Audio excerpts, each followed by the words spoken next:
রাজধানীর পল্লবী বাউনিয়াবাদ এলাকায় এক হত্যার রেশ কাটতে না কাটতে মিরপুর 10-13 হাউস ক্যাম্পে পারিবারিক কলহের জের ধরে কাল্লু নামের এক ব্যক্তি নিহত হয়েছে।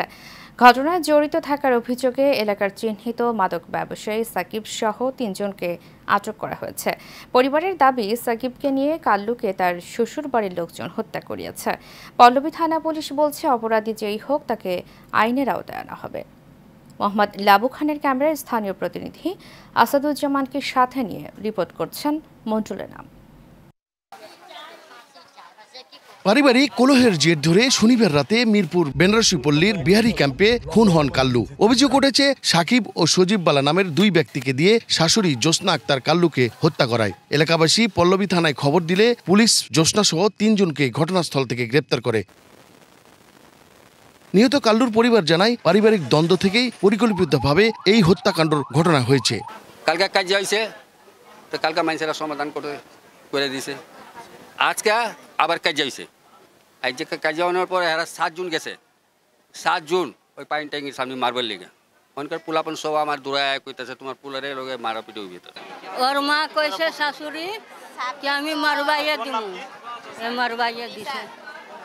ফাঁসি চাই আমি। 2 বছর আগে থেকে ঝামেলা, ধমকি দিছে যে আজকা হতো তোরে মাইরা ফালামু, হতো ভাড়া গুন্ডা দিয়ে ওরা মাইরা ফালাইছে। পুলিশের অস্ত্র কেড়ে নিয়ে একজন নিরীহ মানুষ রুবেল সবজি বিক্রেতা, তাকে সে ফায়ারিং করে হত্যা করেছে এবং একজন ব্যক্তির ডলার আসছে আহত, তার হাত আজকে বিকলাঙ্গ।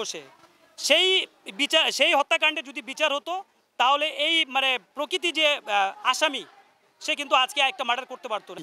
যারা গুড়া তারা এগুলি করাচ্ছে, নাহলে একজন মার্ডার করা আসামি, রিকভারি মার্ডার 164, যে রিকভারি অস্ত্র সহ সরকারি অস্ত্র লুট করা, মার্ডার করে এই এলাকার ভিতরে জামিন করে কি করে আসে?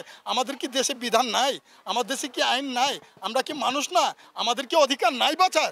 আমার ছেলের হাত কাইটা দিছে ডলার রে, আর আমার রুবেল রে জান থেকে মাইরা দিছে। এই হত্যাকাণ্ডের সাথে জড়িত 3 জনকে গ্রেপ্তার করে পল্লবী থানার ওসি নজরুল ইসলাম বলেন, ঘটনার সাথে আরও কেউ জড়িত থাকলে তাদেরকেও আইনের আওতায় আনা হবে। দীর্ঘদিনের পারিবারিক বিষয় নিয়ে তাদের মধ্যে দ্বিধাদ্বন্দ্ব হয়েছে।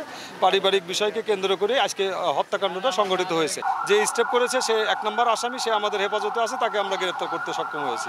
এছাড়া আরও 2টা আছে। এখন যদি তারা অধিক নাম দেয়, সেই ক্ষেত্রে আমরা রাতের মধ্যেই তাদেরকে গ্রেপ্তারের জন্য সর্বাত্মক চেষ্টা করব।